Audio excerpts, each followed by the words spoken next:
Бихте си помислили, че Мейбъл Танака е героинята във филма на Хопърс, нали? Всъщност, това момиче е истинска престъпничка. Тя е персонажът, който е извършил най-много престъпления в целия този филм. И ако не ми вярваш, приготви се да видиш всички престъпления, които Мейбъл извърши в Хопърс. Във филма ни я представиха на около 6 или 7 години. И от тогава видяхме, че тя се криеше в класната си стая, за да открадне домашните любимци, които имаше в училище. И не бяха само 2 или 3. Тя напълни цялата си раница с животни, защото вярваше, че ги спасява. Проблемът беше, че когато вече щеше да излиза от училището си, няколко от учителите й се опитаха да я спрат. А когато се опита да избяга, дори ухапа един от тях. За да усложнят случая, ни дават да разберем, че това не е първият път, когато тя се опитва да открадне животните. Така че може да се каже, че вече имаше известна практика. Така че още от 7 годишна възраст, Мейбъл вече беше извършила престъпленията кражба на животни. Съпротива срещу властта и нападение. Това би й донесло още 4 години в затвора и глоба от $7000. Но за щастие на Мейбъл, тя беше само малолетна. Така че единственото, което се случи, беше да повикат родителите й и да й ударят хубави шамари по дупето. След всичките си бели, тя решава да остане да живее в къщата на баба си. Така ще може да живее и да се наслаждава на по-естествен живот. От време на време тя ходеше да протестира срещу кмета. Но за щастие, това се счита за свобода на изразяване. Проблемът дойде, когато баба й почина. Кметът искаше да построи пътя си върху природна зона. Но преди това трябва да изясним нещо. Този природен резерват не принадлежеше нито на баба й, нито на нея. Нека си припомним, че баба й го намери след като беше вървяла доста време из гората. Тоест, къщата на Мейбъл е наред. Проблемът е, че когато вече са на път да унищожат езерото, за да започнат строителството, Мейбъл прескача оградата, за да спре работниците. И след това застава точно в средата, където са сложили динамита, за да ги спре. Приятелю, това вече може да се класифицира като престъпление. Защото тук Мейбъл вече беше на 19 години. Тук тя извърши неразрешено влизане, като прескочи оградата, което би й донесло 6 месеца затвор и глоба от $1000. Тя възпрепятства строителните работи. Това би й донесло още 6 месеца затвор и глоба от $500. След това прояви безразсъдно поведение, като застана около динамита. Това би й донесло 1 година затвор и глоба от $2000. За щастие, просто викат полицията да я отведе и това е всичко. С помощта на своята учителка, тя вече знае, че й трябва бобър, за да доведе още животни на това място. Така няма да могат да го разрушат за строителство. Но след известно чакане, най-накрая вижда, че минава един бобър. Затова започва да го следва. Точно тук тя стига до университета Бивъртън. Същият университет, в който тя учи. Проблемът е, че тъй като е извън учебното време, това се счита за неразрешено влизане. След това тя продължава да следва бобъра, за да влезе в нещо, което изглежда като склад, в който дори има врати с допълнителна сигурност, за да не може никой да влезе. Но въпреки това, тя прониква с сила. И ето го! Те стигат до тайните лаборатории. За щастие на Мейбъл, това училище е същото, в което тя учи. Така че най-вероятно няма да й бъдат повдигнати обвинения. По-скоро ще получи само предупреждение от университета.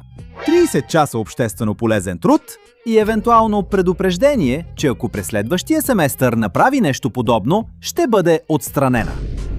След като научава за плана на Хопърс, който нейната учителка е криела, тя решава да използва тази технология, за да отведе бобър в района, който иска да спаси. И така, тя в крайна сметка открадва този роботизиран бобър. Но разбира се, преди това трябваше да предизвика пълен хаос в лабораторията си. И това се счита за кражба на университетска собственост. Неоторизирано използване на изследователско оборудване. Вмешателство в научните изследвания. И избягване на лабораторния персонал.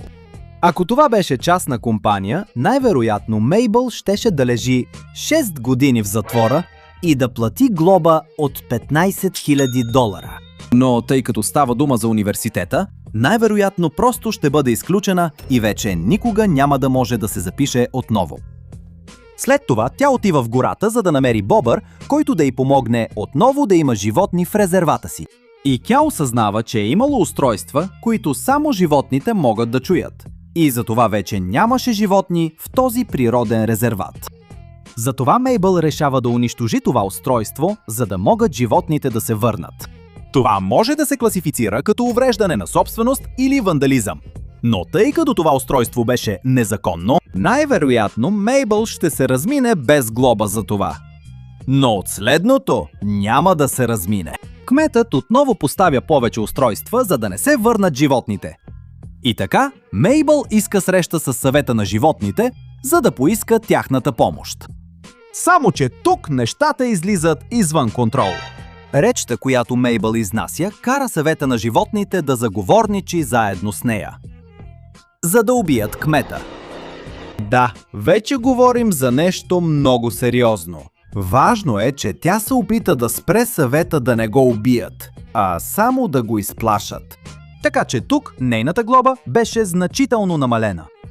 Така че нейното престъпление остана само като заговор за сплашване на длъжностно лице.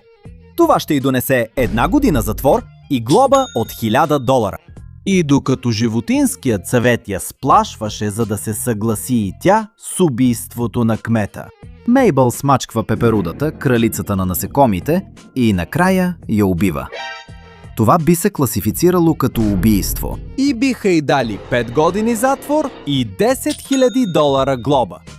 Тя се опитва да спаси кмета от всички животни, които искат да го довършат. Така че нейният велик план е да влезе в колата му, за да го сплаши и да го лиши от свобода. Като го принуждава да отиде на нейното представяне и да отмени строежа. Тук извършиха взлом в превозно средство, отвличане, лишаване от свобода и принуда. Всичко това, приятели, общо това прави 28 години затвор и глоба от $40,000, защото говорим за държавен служител, не за обикновен човек. И нещата стават още по-зле. Когато животните започнаха да преследват колата на кмета, Мабел започна да се изнервя. И затова тя притесняваше кмета, докато шофираше, за да кара още по-бързо. И така се стигна до безразсъдно шофиране. Да кажем, че тя беше само съучастник в това безразсъдно шофиране. Затова щяха да й дадат само 6 месеца затвор и $500 глоба. Когато докторката пристига, за да се опита да залови Мейбъл, Мейбъл и открадва устройството, така че да може да комуникира с животните и хората. И именно заради тази кражба ще й наложим глоба от $1000 и 6 месеца затвор. След голямо преследване, всичко завършва с тежка катастрофа. Затова може да се каже, че е застрашила живота на няколко души. Това би й донесло 1 година затвор и глоба от $3000, като в тях се включва и възстановяването на причинените щети. И накрая, тъй като кметът не иска да сътрудничи, Мейбъл го заплашва и сплашва, като крещи на птиците да го намерят и убият. Това би се считало за подбуждане към насилие и сплашване, което би й донесло още 6 години затвор и глоба от $15,000. За нейно нещастие. Те са заловени от животните и накрая работят в екип, за да могат да избягат и да организират събитие, което щеше да завърши с трагедия. Но когато се опитва да спре измамника, тя предизвиква много сериозен горски пожар, който застрашава живота на животните и дори на хората. Така че заради небрежно предизвикан пожар, риск за населението и екологични щети. Мейбъл би получила присъда от 12 години затвор и глоба от $40,000. Виждате ли? Казах ви! Мейбъл извърши престъпления, сякаш тя е злодейката в този филм. Общо престъпленията на Мейбъл включват кражба на животни, 2 кражби на частна собственост, съпротива срещу властите, нападение над учител, 2 незаконни влизания в чужд имот, вмешателство в строителни работи, безразсъдно поведение в близост до експлозиви, проникване в сграда, манипулиране на достъп, неоторизирано използване на експериментална технология, вмешателство в научно изследване, избягване на лабораторен персонал, конспирация за сплашване на държавен служител, убийство, проникване в превозно средство, отвличане, незаконно лишаване от свобода, принуда над длъжностно лице, съучастие в безразсъдно шофиране, излагане на опасност живота на други хора, подбуждане към насилие, криминални заплахи, непредпазливо причиняване на пожар, излагане на населението на опасност, екологични щети. Което прави общо колко? 74 години затвор, 134 500 долара глоби. Едно строго предупреждение от родителите й. Легендарно напляскване за лошо поведение, когато е бил на 7 години. 30 часа университетски обществено полезен труд. Постоянно изключване от университета в Бивъртън. Забрана за доближаване до научни лаборатории. И много вероятна ограничителна заповед спрямо кмета. Така че да, следващия път, когато някой каже, че Мейбъл е героинята на Хопърс, си спомнете, че това момиче по-скоро трябва да бъде в затвор с максимална сигурност. И най-лудото от всичко е, че все още не сме стигнали до престъпленията на злодеите, като кмета, Тайтъс и животинския съвет.